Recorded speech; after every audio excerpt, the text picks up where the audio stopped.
Baker Mayfield drives 98 yards down the field for a touchdown.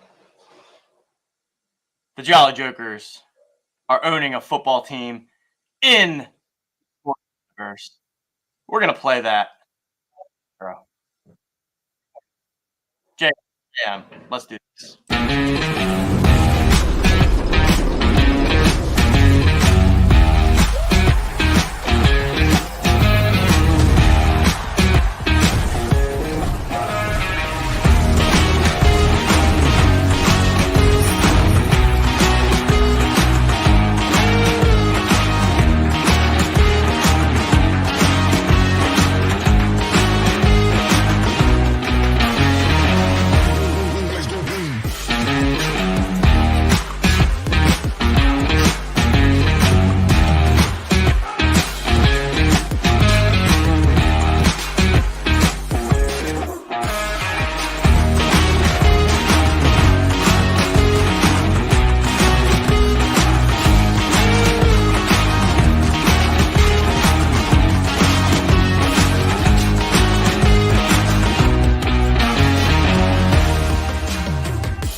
JM, we've got Neil, we've got Sergeant Stogie, we've got Josh Allen, we've got Jason. Oh, turn the game off early. Actually, I know a couple people that did that. I texted my friends, and they were like, I turned off that game forever ago. I was like, well, Baker is back. Pretty funny. I mean, definitely did not expect to be having Baker Mayfield be the highlight of any opening to any show. But here we are. Got my coffee. I'll tell you what, probably about 20 minutes ago now, 25 minutes ago, spilled my first coffee. Spilled it, got it on the keyboard. A little bit of a pre-show crisis. Had to go up, make another batch of coffee. Never how you want to start your Friday, but, cheers. We got the OTM coffee cup. Jolly Friday to all. We've got Daniel. What's going on, Daniel? We've got Laessig Corner. Laessig, how we doing? We got Coop in the house. We got Dylan. The whole crew is here. And let's dive into some football. I feel like there's a lot of things going on. Hold on. Let me check Coop's announcement, because I know there was a big announcement that we're doing here. The pinging of the Discord. This is the thing now, because LG calls us out on the First Mint podcast. It is what it is. You got a lot of stuff going on. We're doing things. We're doing things, and we want people to know that we're doing things. And then when we don't tell people, if they don't know what's going on, then they're like, well, I didn't know about that. That's some BS. So, hey, tough spot. I'm going to plug a couple things up at the top here just as we get started. First, we have our free NBA contest. So definitely check out the Discord. Check out the Showcase Challenge. Completely free to enter. All you have to do is create a showcase with 10 Top Shot moments by 7 o'clock Eastern time tonight when the NBA games start. And then over the next, I think, 5 or 6 days to next Thursday, it's just whoever scores the most in real life basketball points. So create that showcase, 10 different players from people that you have in your NBA Top Shot collection that you think are going to be lighting the world on fire with some points over the next couple of days. And just a fun little piece of utility there for for Top Shot owners. I also do want to shout out Metabilia. So we're partnering with Metabilia and with Gaia this week on the Metabilia NFTs. For those of you that have been around for a while, you might be familiar with Metabilia. I'll go ahead. I'll share my screen on them quickly, but you can check them out on Gaia.com/Metabilia, or if you go to the OTM website, you'll see we've got banners live for Gaia right now. So go ahead, check them out. You know, give us some clicks on the banner, see what's up. If you're interested in buying one, it's actually a really cool setup that they have. So these are real jerseys, like real in-life jerseys that are backed by an NFT. So you buy these signed autographed jerseys, Metabilia holds them in the vault, and you own the token, and the token is representative of the physical memorabilia itself. So pretty cool concept there. And Dylan, any idea why the DJ Moore jerseys are different prices for Metabilia when the same player signed them? I actually don't know the answer to that. Justin might know. I mean, I think this is secondary market, right? So I think this is secondary. So it's all about whoever the owner is pricing it at, I believe. So it's not the primary sale. But yeah, I mean, you got Antonio Gates. Wow, throwback there. Antonio Gates, fantasy football tight end legend. Josh Gordon. Just when we think we've escaped anything about Josh Gordon, we've got Josh Gordon signed autographed jerseys, Metabilia. Justin knows how I feel about the whole Josh Gordon thing. But yeah, check them out over on Gaia.com/Metabilia. Any support would be much appreciated for our partners. Just wanted to give them a shout out there. They've been doing a lot of really cool stuff, a lot of really innovative stuff in the NFT space, and really a cool example of a company that traditionally comes from the physical world, the world of physical memorabilia, and have now, you know, expanded and pivoted to get involved in the Web3 space. All right. Where do we start here? I mean, we got to start with the game last night.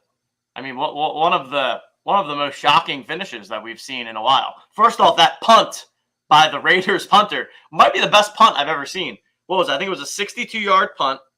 Absolutely bombs it down the field to the 2-yard line. So Baker has 98 yards to go, and I don't know, I think it was like a minute left. Not much more. If it was more than a minute, it wasn't much more than a minute. And he went, I think it was 8 plays all the way down the field. Caps it off with a touchdown and the victory. Pretty cool story. 2 days in the building with the team. 2 days later, out on the field, learning the playbook on the fly, and just letting it rip.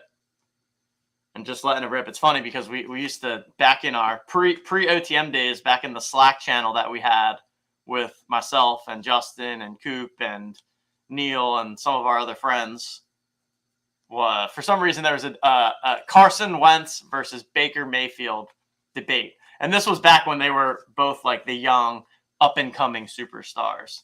And it was like, who's better, Wentz or Baker? And we had some debates there. And then it's very quickly become a conversation of not who's better, but who's worse. Who's worse, Wentz or Baker? And for like the first 80% of that game, I was just like, oh yeah, Baker is so bad. I mean, Wentz is so bad too. But hey, Baker, all it takes is that one drive. All it takes is the one drive. And that's all the people are going to really remember of Baker's season probably this year. And plus, I mean, got to be an NFL all-day moment, right? An NFL all-day moment from the game where they're having that in real life presence with the wristbands. I don't think I haven't seen anything on how that test went, but it was really cool to be seeing the NFL all day be front and center on Thursday Night Football, handing out wristbands to people attending the game, giving them the opportunity to buy an exclusive pack. Really love that test, and we've talked about it before on a number of our shows, but really hoping that the direction that we head in the future, and I think this late, clearly it's on the radar and they're trying to lay the groundwork for it and trying to test it out. But that future experience of being able to go to a game and then instantly in real time in the arena buy an exclusive moment from that game that only people that are in the stadium or arena at the time can buy. Now we're talking. Now we're talking. All right. Shall we talk some Rumble? We're going to share the screen. We're going to zoom in. Just for you, Neil. Zoom in and just for you so that the people can see the screen. Let's start with live scoring. Every Friday, we preview the upcoming slate, and we like to start by looking at the results of the Thursday game because of the Rumble wrinkle. Remember, contest locks at 1 o'clock on Sunday, and you can use anyone from the Thursday games. We have just one this week, but next week, there's going to be a 4-game wrinkle because we'll have, I think, 1 on Thursday and 3 on Saturday. So this is actually even more extreme than the Thanksgiving slate. So for those of you that are the mega sharps, of course, you want to be prepping for week 14 Rumble and creating your lineups for this week. However, not a bad idea to take a look ahead to next week and see what we got going on and see if you want to load up on some Thursday and Saturday players in the event that they go off. Because as we saw with Thanksgiving, I think at Thanksgiving, the winning main event lineup had 5 players from the wrinkle game on Thursday. So, I'd expect something similar. It's just so valuable when you can lock in those points. That said, this week, not a ton to write home about. Devontae Adams, not his best showing for sure. Josh Jacobs is the closest on the cusp with 19.4 points. I don't think that's good enough to play in the main event. I would not play in the main event. But if you're playing the Jolly Joker contests and you're doing decently well on the cumulative leaderboard, maybe in the touchdown or the field goal, one of the smaller field events, I could see it. If you just want to lock in the 19. But you do cap your upside. But for the season-long contests, I think it's reasonable. To get Josh Jacobs in there. There's nothing else, though. I mean, look at that. A combined 3.10 points. 2 catches for 11 yards combined for the 2 tight ends last night. Yikes. Let's pour one out for them on that one. Oh, the coffee is hot. Hot. Ben Skowronek leading the way on wide receiver, but 15.9 points isn't going to do it. All right, I think that's pretty much it for the Thursday night game. Fun game. Not a ton of implications from a Rumble standpoint, but let's head on over to Rumble HQ. And look at this. We got some updates to Rumble HQ. Freshly live this morning. So you guys are getting a sneak peek at it. We have our projections for the upcoming week, as we always do. But we now also have game logs, so the last 5 weeks of scores, along with their last 5 average, so you can see who's been hot lately, who's been putting up the most points, either at all positions or at each individual positions. And same thing for ownership. We have the last 5 weeks average ownership along with the week by week breakdown, which is very important. If you've been tuning into this show, if you've been tuning into the review show on Monday, a lot of the conversation that we talk about is the idea of ownership percentages and leverage and understanding how to take advantage of that. So we're going to continue to hammer into that point because I think it's a tricky concept to wrap your head around. But once you understand it, it's definitely critical to having successes in larger field type of fantasy contests, whether that be Rumble, whether that be DraftKings or FanDuel, whether that be underdog contests, really has become a key, important piece of being a well-rounded, high-level fantasy football player or fantasy sports player in general. So check all of this out at Rumble HQ. A lot more data that you can continue to dive into. Rumble HQ comes complimentary with your Jolly Joker, with your subscription to OTM Premium. Let's get into it. All right, so coming up this week, quarterback position.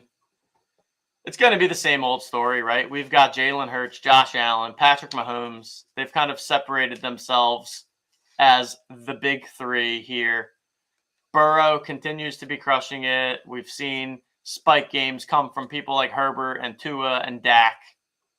Definitely going to be some concentration in the top three. Now let's look at ownership percentage, right? So for the last 5 weeks, what has this ownership looked like? A lot of Patrick Mahomes has been played lately. People are hot on the Patrick Mahomes train in the main event. Okay, so week 12, and like the other thing you'll notice here is some outlier type stuff, right? So Josh Allen, week 12, this was the Thanksgiving week, 60% owned, right? Keep in mind that's because people knew that they were locking in the 30 whatever points that he scored that week. So make sure that you're taking in all of this information with context. But for me, I mean, the thing that stands out the most is the light ownership on Jalen Hurts overall.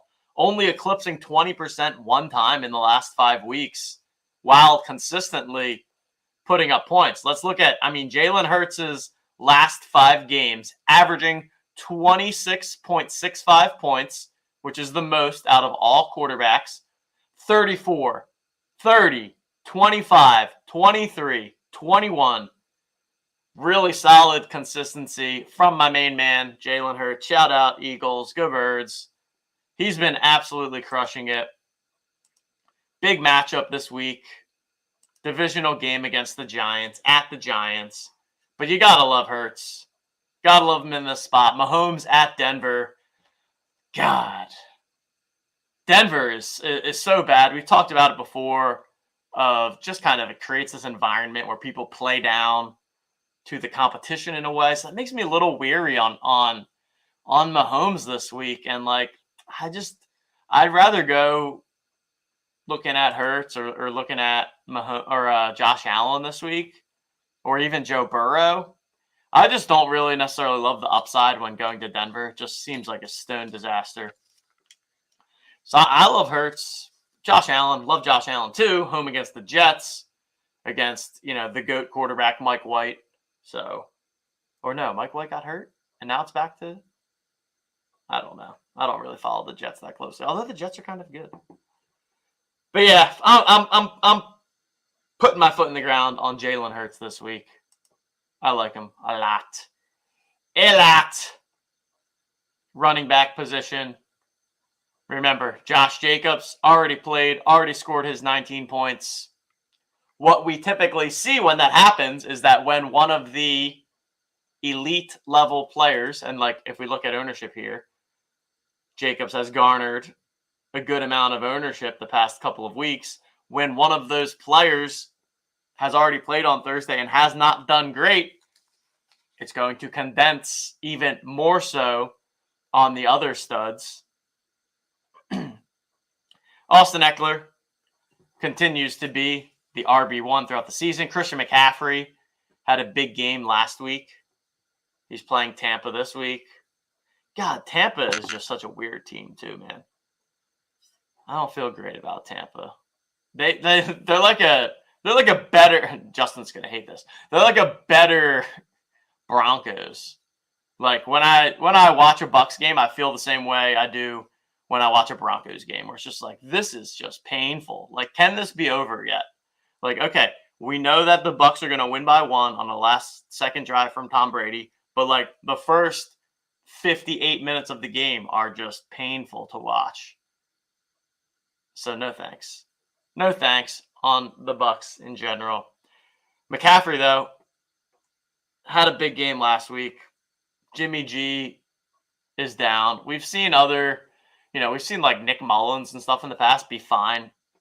in the 49ers offense, and they have so many weapons. So McCaffrey, certainly a good play. Saquon is down here in the projections on here, but we can't rule out Saquon here. Playing against the Eagles, too. If the Eagles are going to get off to a nice lead, Saquon could see himself quite involved in the passing game, putting up those PPR. Derrick Henry home against Jacksonville. I think that's a nice spot there for him. Always a mega high ceiling. I like Derrick Henry as a play this week. Nick Chubb and Joe Mixon playing against each other. Two solid options there. You know what? Tony Pollard could be in play here. Home against Houston. Tony Pollard is just so good, so dynamic. Big play ability. Not going to be owned a ton. Probably barely going to be owned. It feels like a good week to get a little bit different at running back. Running back is typically the week where there's obvious standout plays that are the clear chalk. I would say outside of Eckler, I don't really feel that way this week. I don't feel that there's some absolute standout no-brainers. I mean, Dalvin Cook is a great play. Stevenson, this projection feels a little high on Stevenson. But yeah, wide open at the running back position. So I think it's not a bad week to fade Eckler, fade Jacobs, fade McCaffrey, and then build your lineups from some of these other folks. Patty, what's going on? This is a good point by Neil. Lack of ownership on Hurts is tied to less moments available. Yep, that's a great point. That's a good point. Yeah, and even like you can even see it in the prices, right? Like it's $23 to get a Hurts, it's only $11 to get a Josh Allen. So can definitely see the supply constraints there. Potentially moving the needle on ownership, which again just makes Hurts more valuable. I think you definitely want to be looking at supply and availability of these players and how many moments they have and what the price of their moments are and what the price of their hero moment is. All of those factors. I mean, there's a lot that can go into this. Yeah, you can play Rumble by creating a lineup in 30 seconds, or there's a lot of factors that you could be looking into. And especially with all the Jolly Joker contests, those that are putting in that effort and really thinking things through from a strategic perspective, there's edges to be had. There are edges to be had. All right, wide receiver position. So first off, we have Davante Adams, who came in with just 10 points. So like we talked about, that X's off one of the elite wide receivers for this week, which will then in turn shift ownership heavier to, kind of the big three here of Jefferson, Tyreek Hill, Diggs. Let's actually look at the wide receiver ownership over time because I think that's kind of interesting. All right, so over the last 5, yeah, I mean, there it is. Diggs, Jefferson, and Tyreek Hill. They tend to be the highest owned every single week by a good margin, by almost double the next tier of Amon-Ra St. Brown and Davante Adams. And Amon-Ra St. Brown, we've talked about him every week. And it's funny because I know not that many people watch the show, but like I want to say we started doing the show like right around week 10, 11, and I was like, Amon-Ra St. Brown is too low owned every week. Play Amon-Ra. Comes in at 44%. This was the Thanksgiving slate, I think, and then 23%. So he's coming in a little higher owned, but he's so good. So good. Such a high floor, such a high ceiling. So, yeah, I mean, those are the chalky wide receiver options. They're obviously all amazing plays, but they're going to be owned.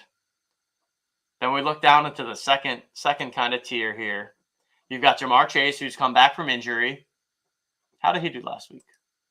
On his first week back. 16 points. Not bad. Not bad, not great. But, yeah, I mean, going back to Jamar Chase. A.J. Brown. What a beast A.J. Brown. And I think he gets underplayed. I think Hurts, A.J. Brown stacks gets underplayed. I don't know why. But it does. We like to talk about the Waddle and the Higgins plays on this show. Again, the reason there is this idea of leverage, right? If Tyreek Hill is going to be the highest owned wide receiver, and then you have Jalen Waddle on the same team who's going to come in at a fourth of the ownership of Tyreek, it's a great spot for a quote-unquote leverage play. Because basically what you're doing is you're making a bet on Waddle while, in a sense, at the same time, making a bet against Tyreek Hill, right? Because every catch that Waddle makes, or every yard that Waddle gets, or every touchdown that Waddle gets is a catch, yards, and touchdown that Tyreek cannot be getting.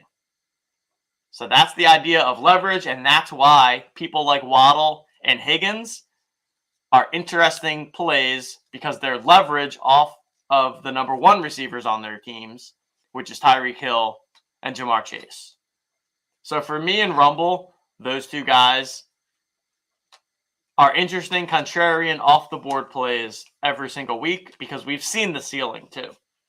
We've seen the ceiling. They can absolutely go off. They have that wide receiver one on any given week upside.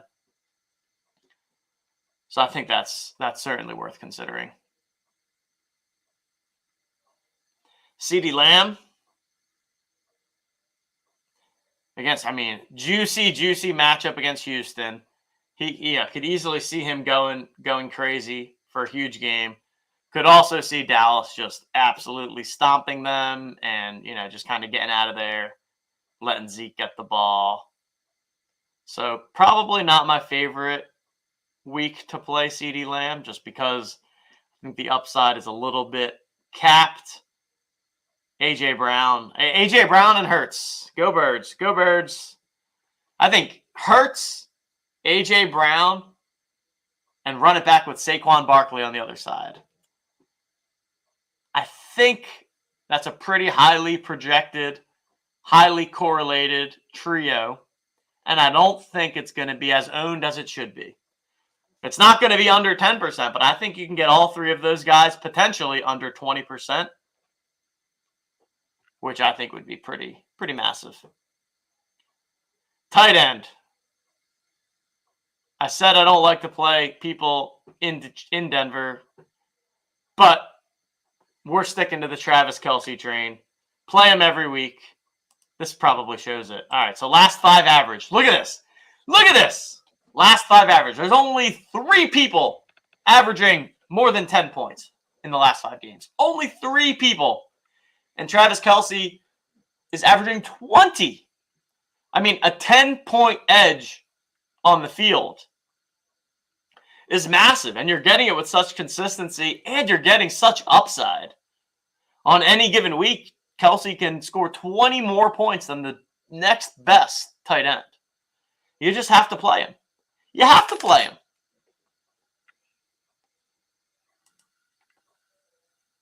You got to play him. TK, Travis Kelce, jam him in there.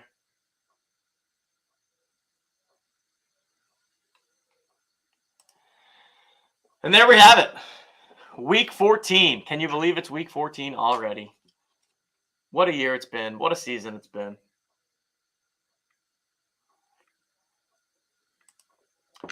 Kelce for life. Yeah, baby. Bo, what's going on, my man? Hope your travels to work are going well. I know you said you were going to be heading into work early in the morning over there in Hawaii. Shout out, Bo.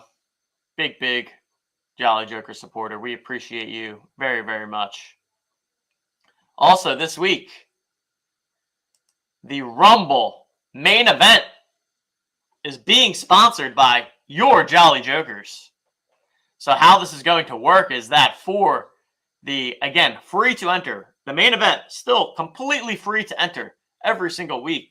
No reason not to be entering it. And this week, if you finish in the top 25% of the field, you will have the opportunity to mint an additional Jolly Joker with a 25% rebate.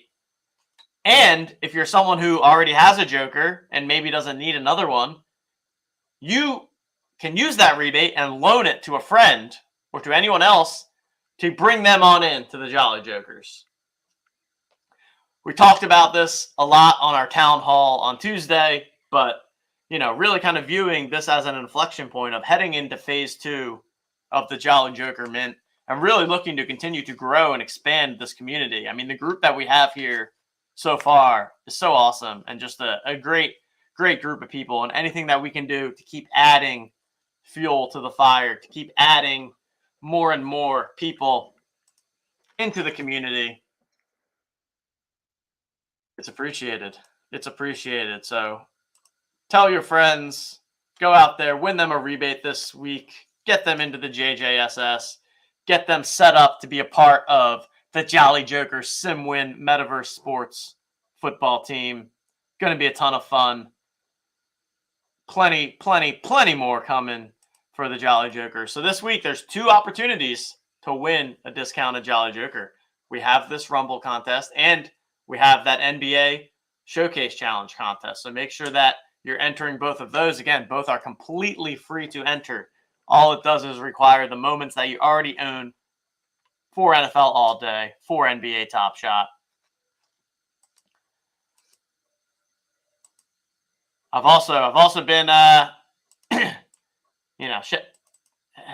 on over to the YouTube channel, some shorts. We're trying some new stuff, trying some new pieces of content. So I've been creating some short form YouTube videos. So if people want to check those out, give some extra views there.